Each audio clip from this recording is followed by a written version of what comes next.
আসসালামু আলাইকুম বন্ধুরা, তোমাদের সবাইকে লাভলি কিচেন হাউসে স্বাগতম। আশা করি তোমরা সবাই ভালো আছো। আজকে আমি রান্না করব চাল কুমড়ো শাক, সেটা তোমাদের সাথে শেয়ার করলাম। প্রথমে কুমড়ো শাকগুলো কেটে ধুয়ে রেখেছি। দেখো, শাক ও ডাঁটা একসাথে রান্না করবো আজকে।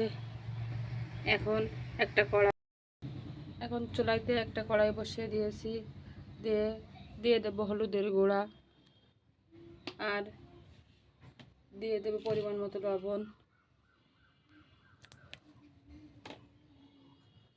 আর এখানে ফালি করে রেখেছি কিছু কাঁচামরিচ। মরিচগুলো দিয়ে দেব,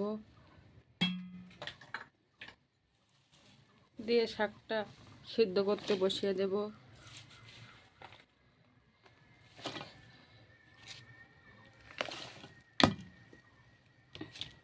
এখন শাকটা আমি সিদ্ধ করে নেব। সিদ্ধ হয়ে এসেছে, এখন পানিগুলো শুকিয়ে নেব। একদম শাকটা শুকনো শুকনো করে ফেলবো। আমার শাকটা শুকিয়ে এসেছে, এখন নামিয়ে নেব। চুলা থেকে নামিয়ে ফেলবো। দেখুন, শাকটা একদম শুকিয়ে এসেছে। শাকটা এখন তেলের উপর দেবো। একটা কড়াই বসিয়ে তেল দিয়ে দিলাম। দিয়ে এখানে কেটে রেখেছি পেঁয়াজ রসুন কুচি করে। এটা তেলে ভালোভাবে ভেজে নেব, বাদামি কালার করে, লাল লাল করে।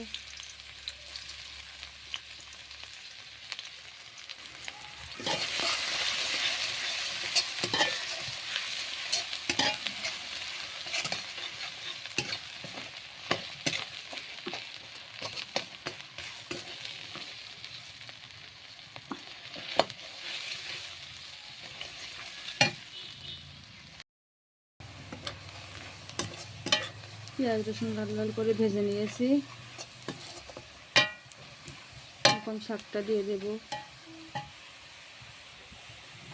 এখন সিদ্ধ করে রাখা শাকটা দিয়ে দিলাম। দিয়ে